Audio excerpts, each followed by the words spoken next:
আসসালামু আলাইকুম। দেশ এবং দেশের বাইরে থেকে যেখান থেকে আমার এই ভিডিওটি দেখছেন অসংখ্য ধন্যবাদ।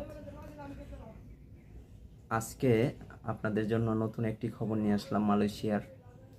মালয়েশিয়ার কলিং ভিসা আপনারা জানেন দীর্ঘদিন যাবৎ খোলার জন্য বিভিন্ন মিটিং, বিভিন্ন মিডিয়ায় আলোচনা হচ্ছে, কিন্তু কাজে কর্মে কোনো কিছু আমরা দেখতে পাচ্ছি না।